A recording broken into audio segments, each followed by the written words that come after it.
You're tuned into RBLR, the home of Tampa Bay's RBLR Sports. 4 seconds left. In front. Happy moment. The Tampa Bay Lightning have won the Stanley Cup.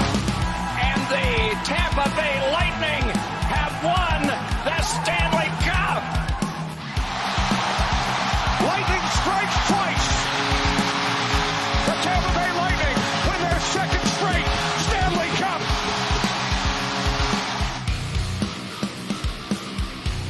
Welcome back, everybody, to RBLR Lightning. My name is Jake Ricker. Alongside me, it's Joe Zamataro. It's Matt Gannon.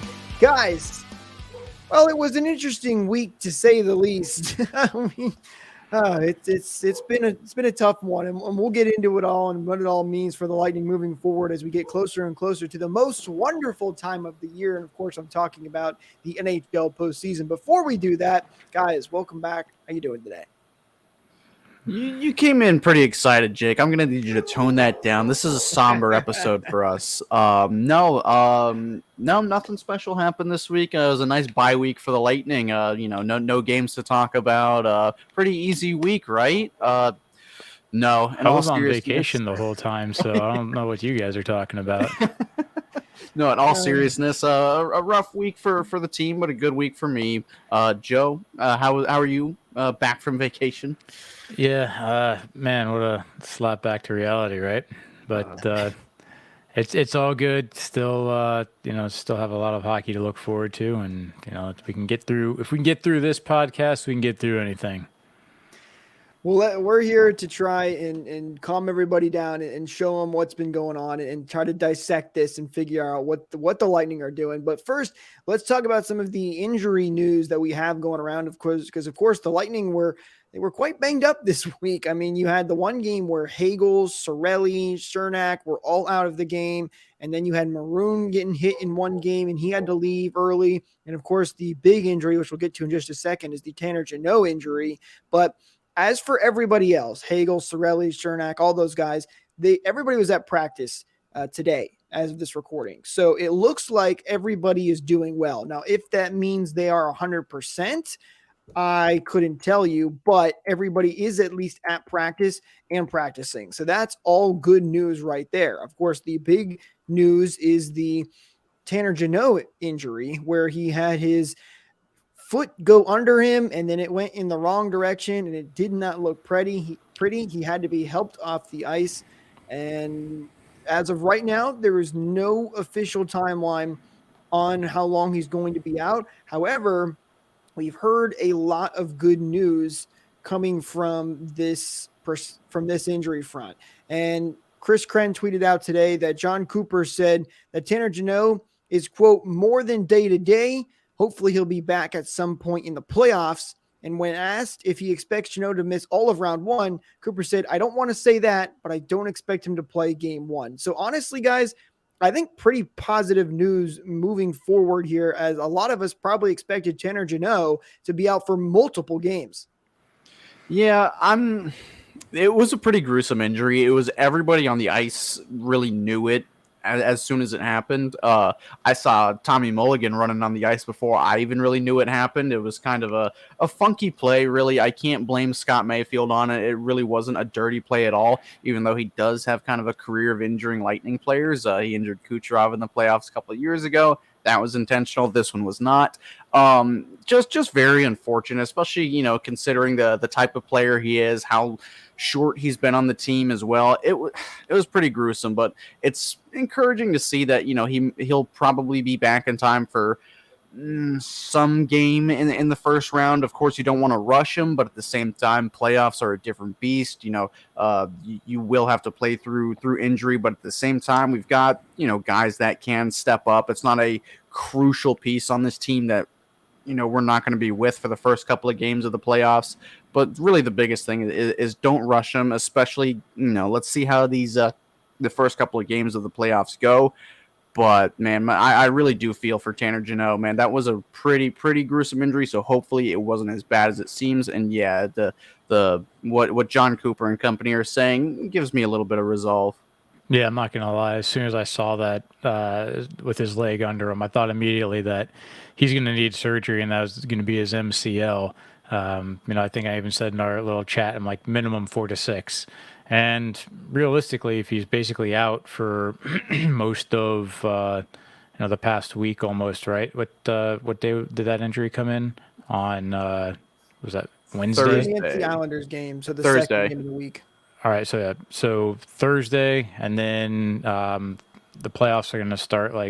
It's probably going to be 3 weeks. I'm guessing 3 to 4 weeks before he's back, which means that it's something that's partial and not full tear, and needing surgery. But man, knee injuries are so funky. Once you do something to your knees, it's really hard to bounce back. I mean, look at the lower body injuries that we've seen with someone like Braden Point when he came back last season. And correct me if I'm wrong, I believe that was his hip. Or was it his quad, or was it his hip? It was some sort of lower body injury, but it was something Yeah. that Braden Point needs to perform like Braden right. Point. It took him until getting into this season where he started to have his speed back. So even if Jeannot is physically capable of coming back, I don't think we're going to see the same player that we did when in the games past.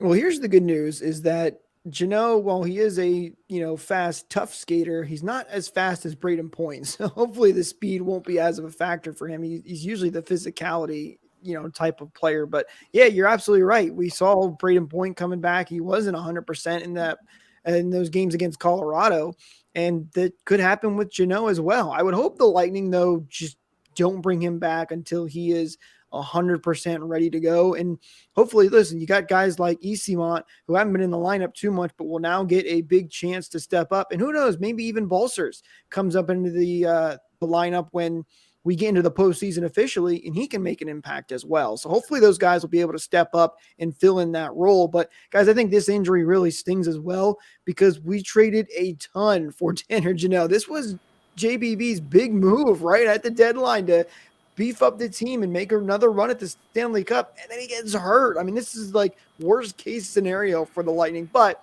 the good news is it definitely sounds like it's not as serious as we thought it was. I'm gonna pull back on that one a little bit though, Jake. I mean, one of the reasons that Jeannot is targeted so specifically with those picks is he was somebody that was going to be considered a long-term asset, not just for this playoff run. And unless they determine that they need to amputate that leg, I think we'll be okay for seasons to come. No, you're absolutely right about that. But my point was, for this year specifically, they could still make an impact down the road. But he also was brought in to help the team this year right now. And that may not happen as much as they would have hoped maybe because of the injury. But you're absolutely right. As a player that they're expecting to come back for multiple years, just like Nick Paul and Brandon Hagel have done. Now, I know we don't want to talk about it, but let's get into it and talk about some of these games that we had this week.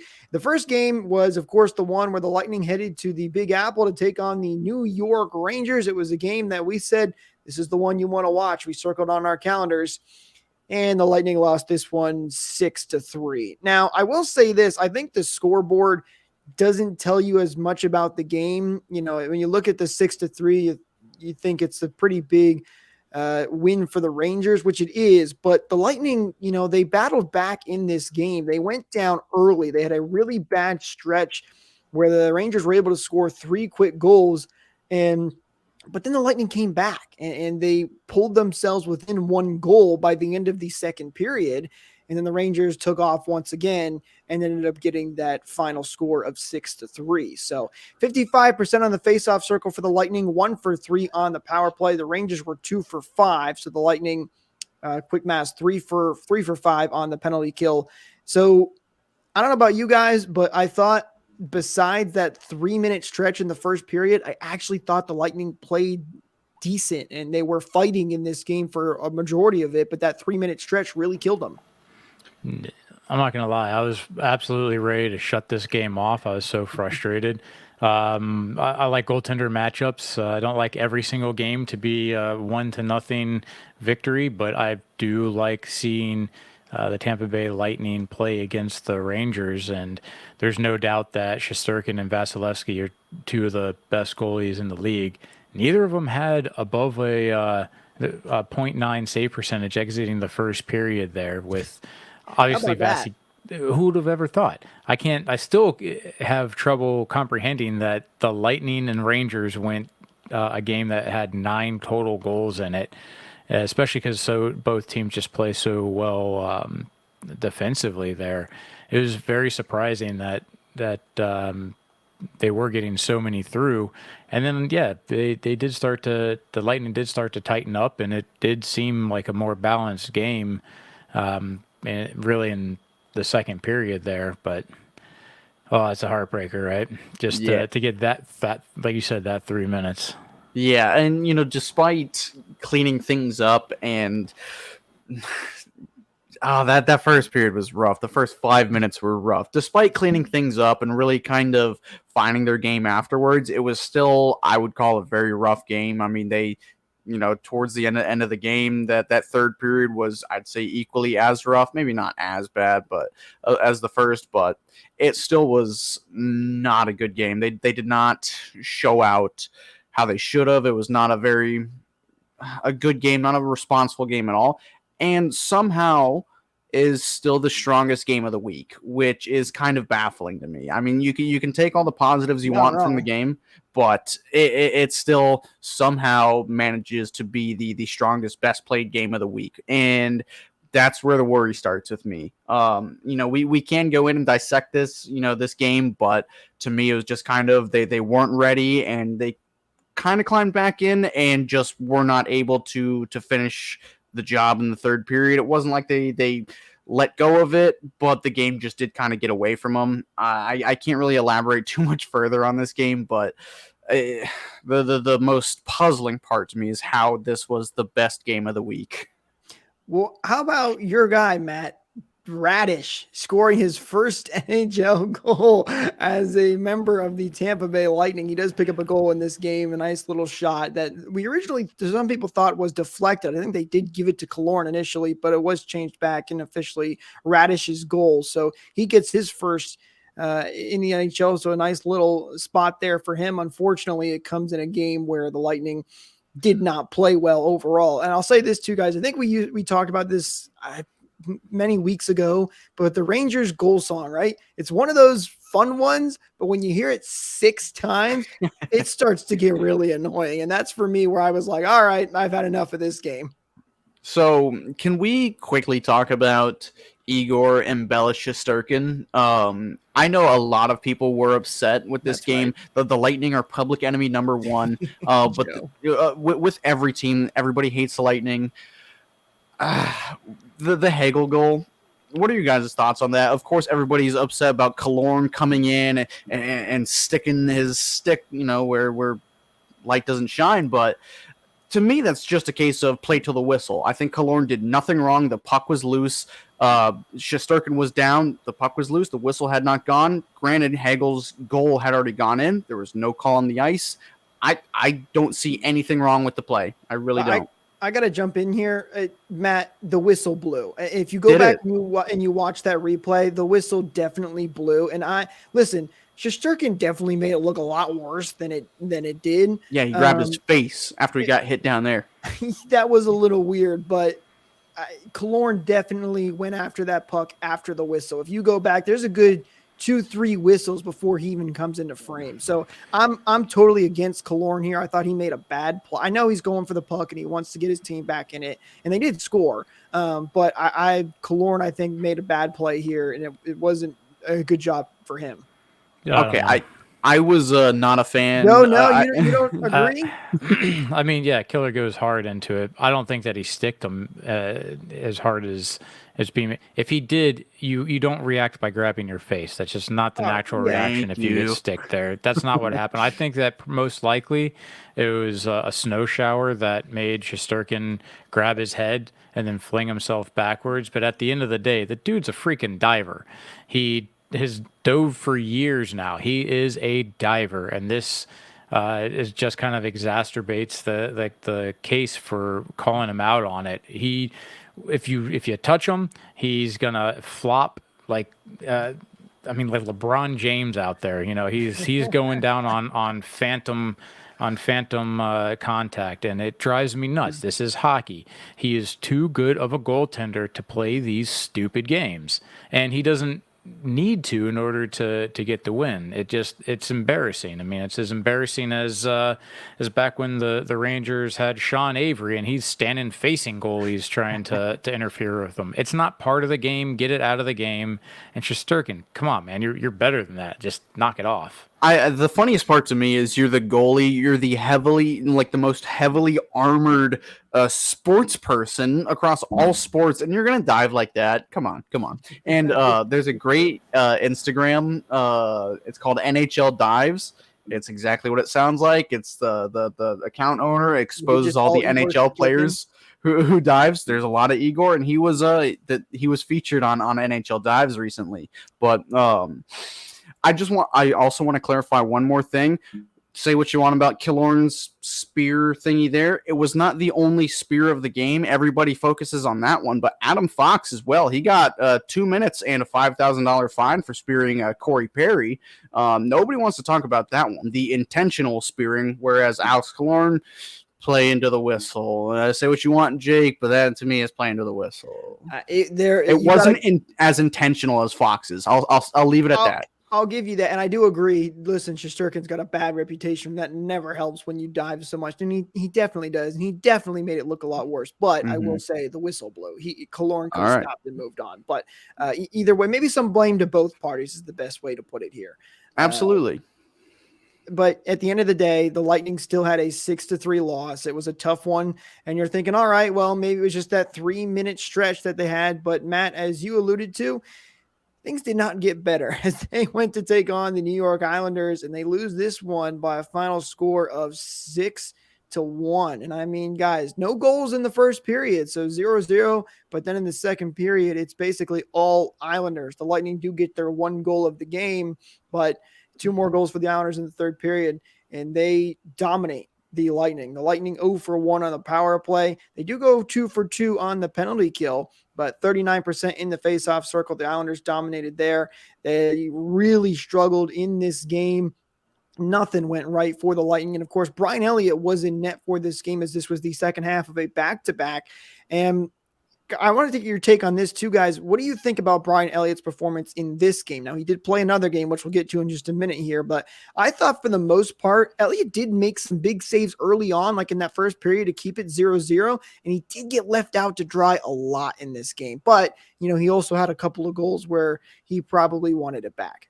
I won't pin everything on him on this game. It was a team effort collapse, but he was the biggest reason we came out of that first period scoreless. I thought he actually played very, very well. The best he's played in weeks in that first period.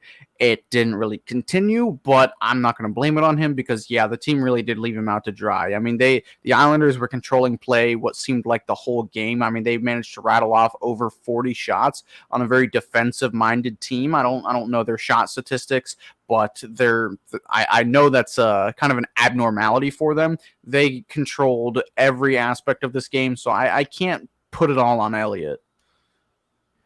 Yeah, can't put it all on Elliott. Elliott definitely has come back down to earth in terms of his ability to shut down other teams. And before it just seems like he would absorb every puck that would hit him. There wouldn't be much for rebounds. He'd just eat them all.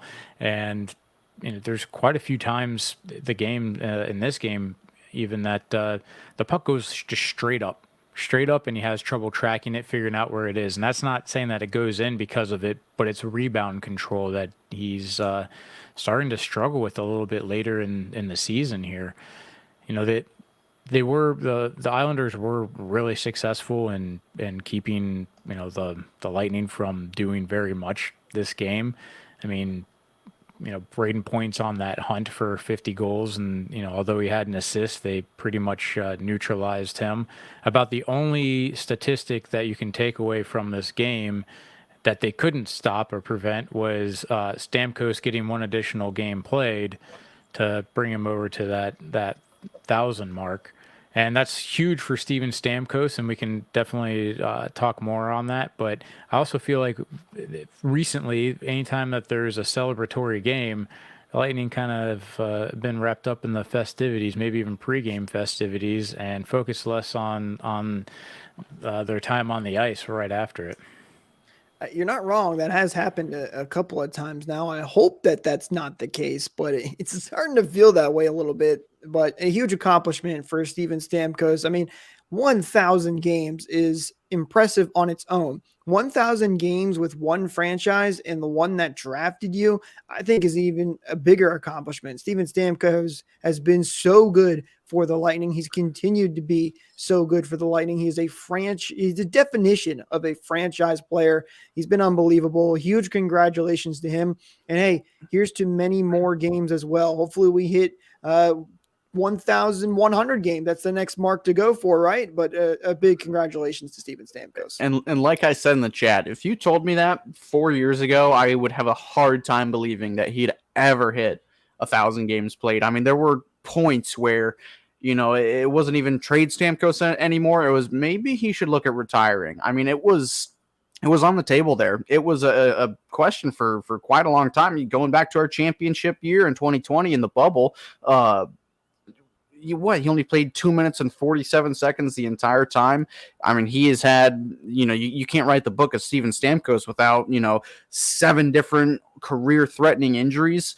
Just adding that on top of, you know, being a 500 goal scorer, 1,000-point player, one franchise just makes it that much more incredible. I mean, like you said, if you look up the definition of a franchise player, look it up in the dictionary. It's Steven Stamkos' face right there. So huge props to him after everything he's gone through.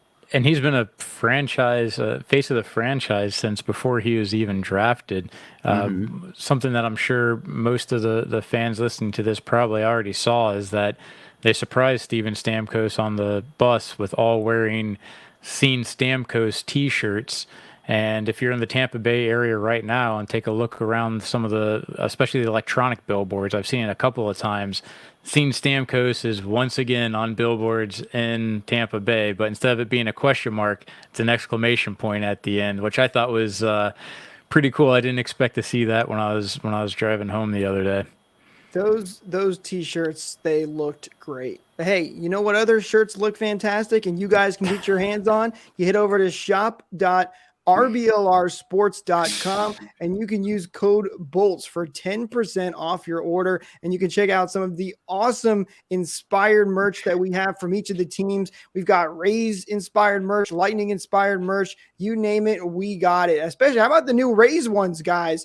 Boots on, arms crossed. And the Rays, they're playing really well right now, 9-0 as of this recording. So head over there to shop.rblrsports.com and use code BOLTS for 10% off your order. But back Beautiful. Beautiful. Thank you. Joe, I'm not gonna lie, I didn't have one set up for today, and then I heard that and I went, I know exactly where I'm going after this. That was great. The Seen Stamkos shirts were a nice touch, though, and I will say this: when I was making the post game graphic for the Bull Report that I do, I wanted to use that picture, but I also felt like it was kind of weird after we got blown out 6-1. So, and he was nowhere to be seen. Exactly. Now, you're probably thinking, all right, it can't get much worse than that, right? I mean, hey, the Lightning lost Tanner Jeannot in that game. We were without Cirelli, Hagel, Maroon got hurt in that game. How much worse could it get? That was probably the worst one that we could have all season, right? And no. Unfortunately, things get worse for the Lightning as they go on to take the Ottawa Senators and lose this one 7-4. They at least did have some goal scoring in this one, but Brian Elliott back in the net once again, which I think came as a surprise to some people. And honestly, guys, I think a lot of this game, the blame does have to go to Brian Elliott. I hate pinning it on one guy. A lot of guys did struggle in this game, but Elliott probably had his worst game of the season. He's been really good, but not a good game for him today. You said Brian Elliott being in net came to a surprise to some people. I think it came as a surprise to Brian Elliott.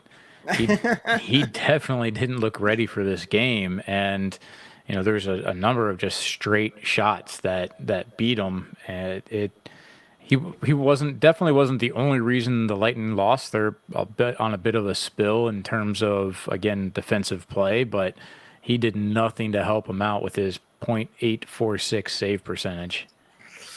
Oh man, yeah. Like you said in the last game, Joe, you said it was kind of his rebound control and not being able to really corral the puck and be that black hole as he wanted to.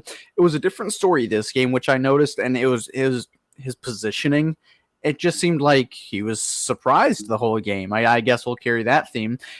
It just, I don't know whether it's the Lightning D just being a little too soft and being a little bit too slow and just not really getting in a good position to help their goaltender out, but it just seemed like Elliott was kind of lost on many of the plays. And I know they put 7 against him, but you can count it 8 as well. There was 1 goal called offside.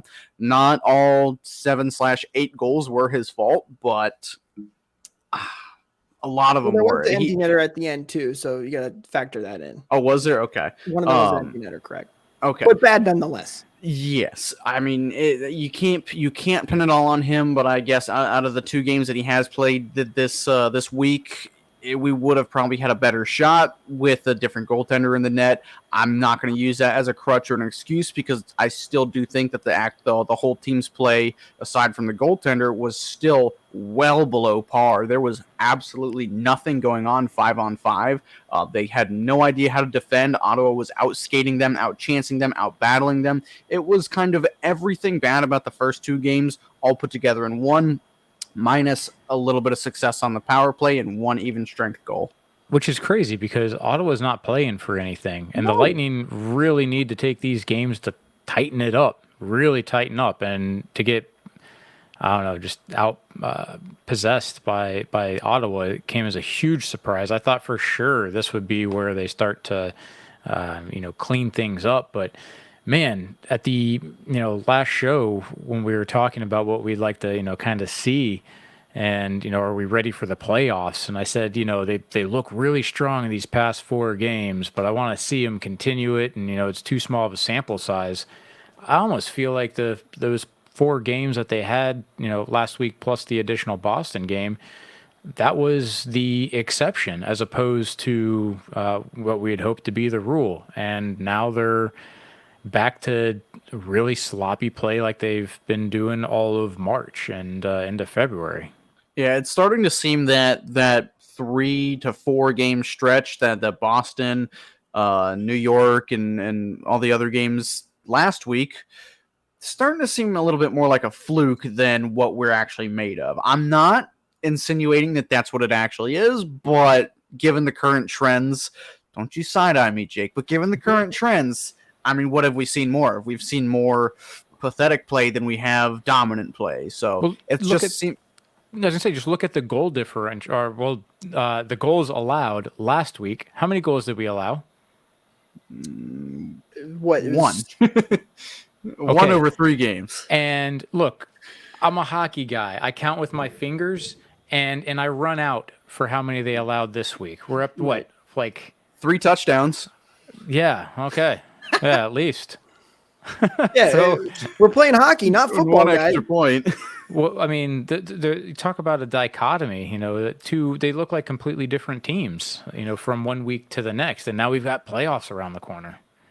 They definitely have struggled. They were not good in this game. I will say the power play did look really good. So if we want to take some positives out of anything, they scored on the. I know, Matt. It's overall it's not good, but I'm trying to be the positive. Yes, the light at the end of the tunnel here. I appreciate it, Jake. I do. And hey, if you want to take another positive out of this game, Brandon Hagel and Braden Point both are now 1 goal away from hitting that 50 and 30 mark respectively. So they are very, very close. They did both score in this game against Ottawa, but you guys are absolutely right. I mean, you look at those Boston games, they let up no goal. I remember Cooper saying, we let up 2 goals, we let up 1 goal, and let's get a shutout now. And then everything just completely fell apart, and it got a lot worse, and it's not been good. But there is still some positives, I think, to take out of these games. And like the Rangers game, they got lost 6-3, but it was only that one little stretch. If they could just fix that, the Islanders game was pretty much terrible all around. But then the game against the Senators, maybe Vasilevsky has a better day and Lightning actually win that game. So while it was a really tough week and a lot of issues, I'm still not sitting here saying that the Lightning are in trouble for the postseason yet. I don't think you guys are saying that either, but let me ask you this now then. What do you guys think? Are you worried about the Lightning as we get set for the postseason here? Like I said last episode, I'm just so sick and tired of saying, just wait till the playoffs, just wait till the playoffs. So I've kind of come up with my own theory to make me feel just a little bit better, and that they're just playing coy. They're just, yeah, we got our playoff spot. No, look, we're injured and we're playing real bad right now. Toronto, look at us. We're playing so bad right now. You're gonna beat us in 4. That's my theory. They're just playing coy, and they're going to come into game 1 and sweep them in 4. So that's my optimist look. Is they're just being a little silly, coasting into the postseason. But no, of course, that's not entirely true. I do think there truly is a little bit of an element of that like, yeah, we really don't have to play our best, and we do kind of want to put on a little bit of a false facade for Toronto. Maybe they're probably watching tape right now looking for weaknesses that they're probably going to button up in the playoffs. So definitely not as eccentric as I was saying, but probably somewhere on the same level. So no, I'm not worried. I am just entirely sick of saying, just wait till game 1. So no, not worried. That's just ready sick for the playoffs. Yes, very much so. Because you know what? Even if it's unsuccessful, at least it'll be putting us out of our misery, I guess. And so negative, man. Wow. Oh man, my therapists aren't doing a good job. So I'll step in then.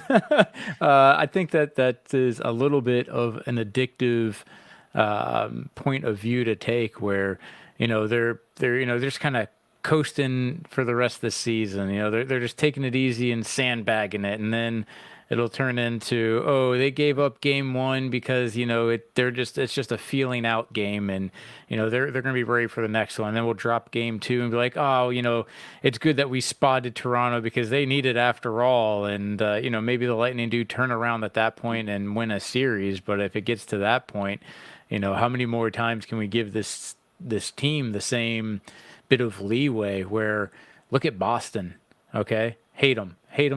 The worst team in sports, at least for the fans. Send me all the hate mail you want. It's not going to affect me or change my mind on that one. But they closed out this season with the most wins in a regular season. They're closing out this season like potential champions should close out a season. And that's the momentum you need to take into the post. So am I worried? Yeah, absolutely. Am I saying that the season's over? Not by a long shot. This is a team that has been there and done that more than anyone else in the entire league. But you can't just always hang your expectations on your previous reputation. It is very much a scenario of, what have you done for me lately? Yeah, I think, Joe, you nailed it the best there, right? It's say that, yeah, we're worried. Things don't look great, but, we're not all doom and gloom, panic, but there definitely needs them to step up. I will say this, though. You were talking about Boston. Like, this is how a championship team should end it, in a moment of silence for the Lightning losing the record. We had it only for a couple of years. But speaking of that, look at the Lightning. They had 62 wins. They ended it just like a championship team should, and they got swept. I mean, I don't know what it is. You would think, right? You want to get hot. You want to get going. The hockey guy has actually done some videos on this, saying that he's trying to figure out a formula for what does a team need to do that shows success in the postseason, right? He's looked at all different sorts of things like seeding, how hot you are in the last month of the regular season. And nothing correlates, because truly the playoffs are a completely different beast. We say it all the time. You just never know. And once the playoffs start, once that puck drops for game 1, that's when you start to determine, is this team ready? Are they going to make a deep run? We know the Lightning can do it. We've seen them do it before. And we're not going to know until game 1 starts and the Lightning are underway in the postseason. If they can get their stuff going, then they're going to make another deep run, just like they have the last couple of years. Real quick before we push on too much further past this last Senators game, there was a notable person missing from the team that did not make the trip over there, and I feel like he kind of deserves a little bit of a shout out. You're absolutely right, Joe. And that was Sergachev, who went back home because he is now becoming a dad. So a big congratulations to Mikhail Sergachev. Do we know, was it a boy or a girl? Do we know what he was having? I didn't see the post.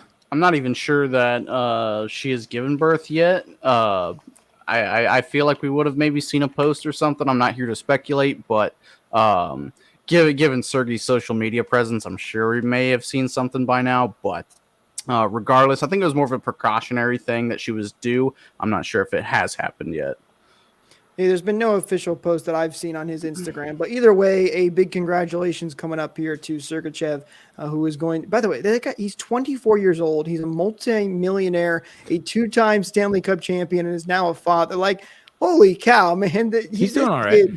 Yeah, he's doing all right. Doing not bad. Hey, he's going to have that dad strength come playoff time, so he's going to be ready to go. Yeah. I forget that. I always forget. He's only 24. He's Dude, a lot of people forget. I mean, he was playing games at age 18 for this team. And I mean, despite his defensive flaws and whatnot, he's really growing out of a lot of it. He's really growing into, who we thought he can be. I mean, he's still such a top-notch, top-level defenseman, and he's still just growing and excelling, and he's still so very young. I mean, super proud and happy for him. But man, it always does strike me. Man, he's 24. He's Jake's age. He's my age, and I'm sitting here going, what am I doing wrong? This guy's doing everything right. But yeah, congratulations to Sergachev. He's amazing, and hopefully he's going to have a long and lustrous career ahead of him. Why don't we keep the positive vibes rolling and talk about our 3 stars of the week? And I know you might be sitting there saying, how can you have stars of the week? Nobody was great this week. But I do think there were some players that, despite the struggles, still stood out. And starting off with our number 3 star, that is going to Anthony Cirelli. Cirelli picks up the 3rd star of the week, and he only played in 2 games and had 1 assist, but he was a +1 for the Lightning. In fact, he was the only player on the Bolts this week to be in that positive plus-minus rating. So Cirelli gets the 3rd star of the week. Yeah, I've got nothing more, man. That's 1st star level right there. If you can come out of this week as a plus or even an even 0, man, you should earn it for the rest of the year. I've got nothing more to say about that. Genuinely. Joe. Yeah. You kind of got me in a week where everything went wrong. You kind of find silver linings and what went right, and being positive for the 2 games that he played. All right, that's our 3rd star. All right, let's go to our 2nd star of the week, and that is going to Alex Killorn, who played in his 800th NHL game against the Ottawa Senators. So a round of applause to Killorn. Listen, we're talking about silver linings, but anytime you can play 800 games in the NHL, that is a huge accomplishment. Heck, maybe he even, if he plays long enough, can reach 1,000. Who knows? But Killorn, he gets the 2nd star of the week. Shout out to him. He was a -1 this week with 1 goal and 1 assist. So he was a minus, but it wasn't as bad as some of the other players. I guess that's pretty impressive in itself right there, too, just only being a -1. But I think what was the Darren Radish goal that ended up being taken away from Killorn? But he's at 25 goals on the year right now. I think 26 ties a career high. So hopefully he can pass that with the remaining games. But man, what a bounce back year for Killorn. I mean, he really needed to come back after that playoff performance. I think everybody was very disappointed, but probably nobody more disappointed than himself in those playoffs last year. And he's had a quiet resurgent season. And Jake, you put out a poll on the Bolt Report a few weeks back, or about a week or so, about who has been the Lightning's unsung hero this year, and it has to be Alex Killorn. I mean, we can sing the praises of underrated guys like Brandon Hagel or Nick Perbix even, but those guys get their fair share of the spotlight. Alex Killorn is kind of getting the Andre Palat treatment, where he's just a quiet superstar on this team, and nobody really talks about it. So I'm here to give him some credit. So I'd say he had a strong week in a pretty dark week. So huge credit to him. Yeah, that's kind of crazy. I was just pulling up the stats here as we're talking. Comparing him to almost Brandon Hagel, and we've spoke so much about Hagel and how well he's been playing and how hard it is to play with, someone like Kucherov on point with the speed, and just kept throwing accolades his way. Brandon Hagel has 62 points on the season to Alex Killorn's 61. So he's Killorn really is, silently getting a lot of these points put on the board, and I was really surprised to see that. His plus minus is 15, and now Hagel's 21. We all know how good Hagel is at taking the puck away and playing defensively. Not trying to make this a comparison as to who's better, but really more or less highlighting how well Killorn has quietly played, at least according to the stat sheet. And he's doing well, and like you said, he's at 25 goals. 26 is his career high, but his previous career high for points was last season with 59. He's already 2 over that, and Right. Yep, and those 2 points came this week. Killorn did win that poll, by the way, Matt, that we put out at BultReport_TV. He won it 41%.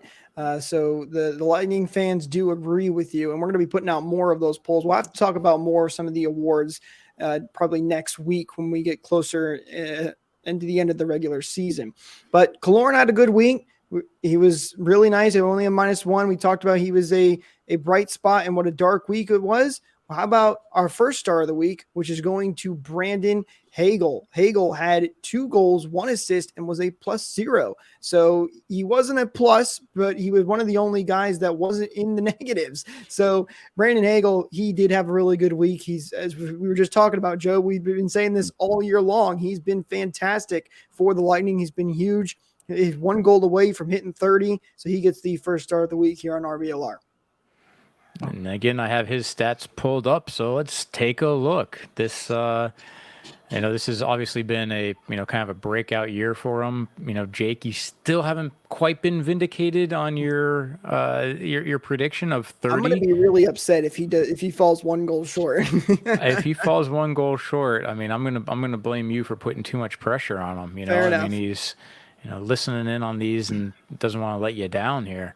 But the plus 21 is a really good number to see, especially because maybe he's playing for Chicago that, it's been pretty weak, for the past couple of years here, but that's a huge turnaround in his career. And, to go from, he'd never had a positive season before to be in plus 21 is, it's a really strong stat. And, this week again highlights how even despite, what'd you say, 3 touchdowns worth of goals or something like that got scored, he was dead even on it.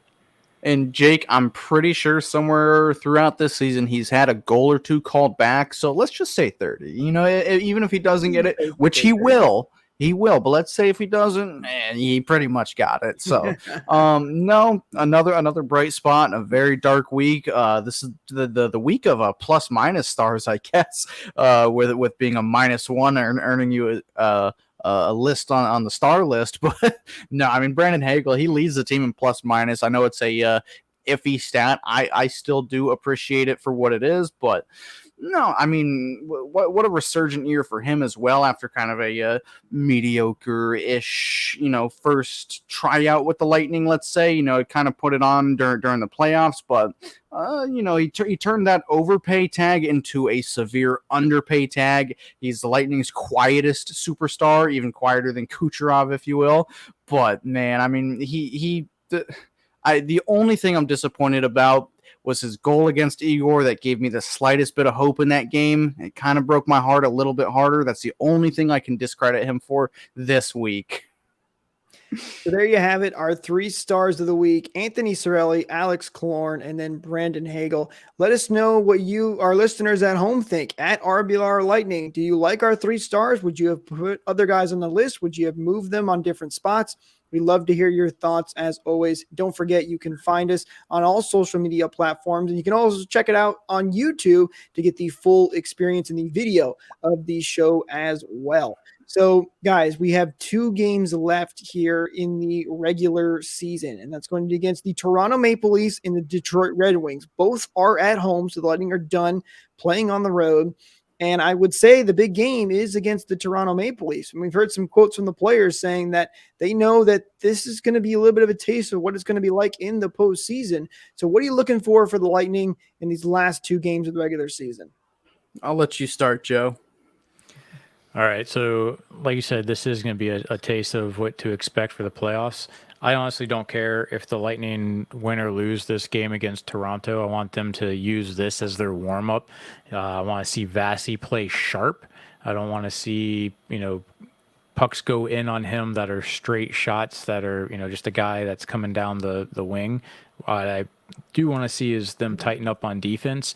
I honestly don't care if they put up a lot of goals. Just, start to figure out what this team is going to be up against, so there's not 2 games worth of we didn't know who they were going into the start of the playoffs. and that's it. Do that, tune up on Detroit, and let's go for playoffs, baby. Let's go. Yeah, I'm going to take a different approach, and I'm going to kind of circle back to my galaxy brain theory here. I hope they lose this game to Toronto. I hope they show, glaring flaws and weaknesses that Toronto think they can take advantage of, but I hope they just gather intel throughout the game, because this is a team, this Toronto team is a team that you really do have to study. I mean, there are teams that have a blanket identity, but they are a deep team, and they have, 4 solid lines, and then some. They've got 3 solid deep pairings, and then some. Goaltending, I'm still a little bit suspect on, but it's a team that can and will sting you. So I just really hope that they can garner a respect for the Toronto Maple Leafs, and maybe just gather enough intel so that it's not a 5-0 drubbing game 1. I of course, I really don't hope they lose this game, but I hope that they can, learn their opponent. Knowing your enemy, it's the first rule of war is to know your enemy. And of course, the team has changed since the last time we saw them. Kind of a crime. We've only played them, this will be the 3rd time this year against a Atlantic Division rival. So again, just gather intel, know who you're up against, and do not underestimate them. Despite the tag that they've had for the last 7 years of being the Game 7 chokers, do not take them for that. You need to take them for what they are. It is a bad stigma that sticks with them, but you need to take them for what they are, and just know your opponent, know your enemy. And I want to reiterate something that you just said as well, which is we actually haven't seen this team before. They've made so many changes and only playing them twice previously this season. So it's a big deal, especially when it's supposedly a divisional opponent, and we don't really know. And for that matter, I don't think they necessarily really know what to expect out of their team. But I definitely do expect to see some playoff atmosphere, and yeah, this. And I'm hoping that we have some good feelings, even if you lose, some good feelings, showing that we can find some matchups and find some defense out of this one. There's one thing I think you guys forgot. Don't get hurt. Please. Yep. Don't get hurt. We don't need any more injuries going here into the postseason. So I was just going to say, he called us out. You mentioned the shutout word a couple of games ago, right, Matt? And what did I say? I said that they were playing really well on the penalty kill, that last game. Yep. Jake, if they get hurt in this next game, I swear to God, I'm going to come over there. Oh man! Listen, I'm knock on wood right now. I'm knocking on wood, so hopefully we should be okay. But you're right. Maybe now I'm scared. Shutouts be damned, man. I just don't want an injury. That is the biggest thing for them. Now, before we wrap up the show, I want to ask you guys a question, and I want to see. It's going to be interesting to see how you guys answer this. Are you worried about the Carolina Hurricanes heading into the postseason? Not quite. I want to.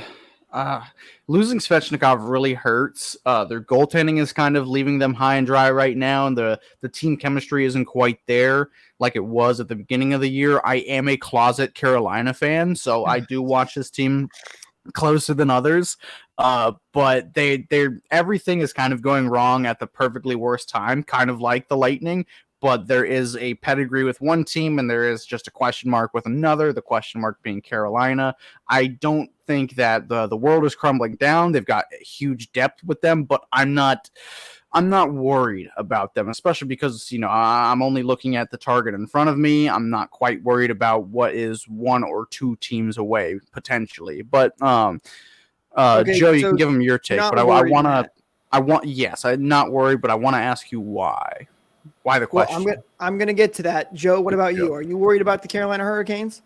Honestly, not exceptionally worried about them. I think that getting past the first round, if the Lightning have the ability to get past the first round, I think that they also will have the ability to get past the second.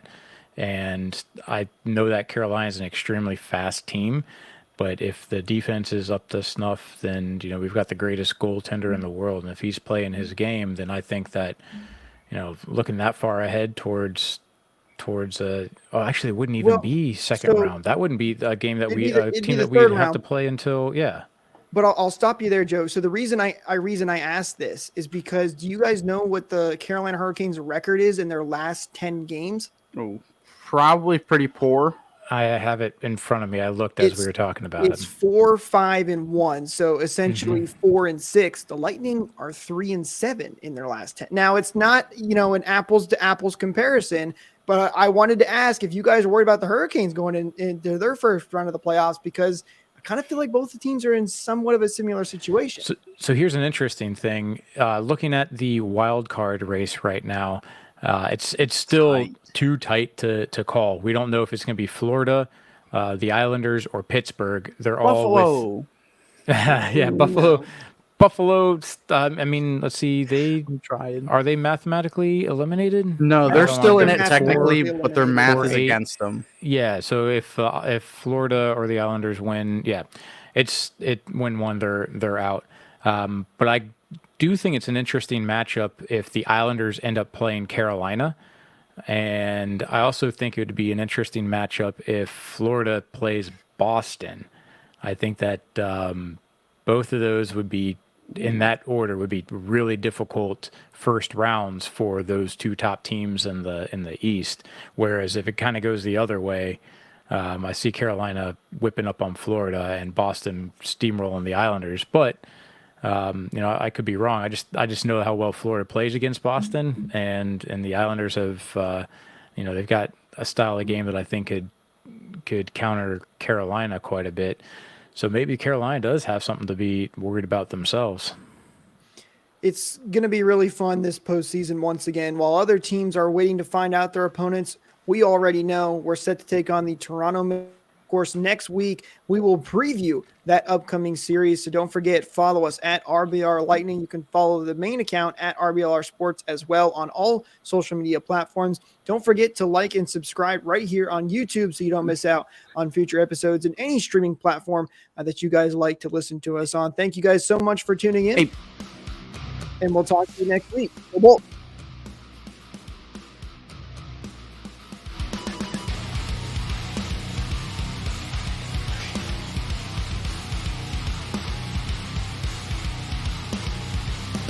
Thank you for tuning into this presentation by RBLR Sports. On your way out of the stadium, please remember to like and subscribe.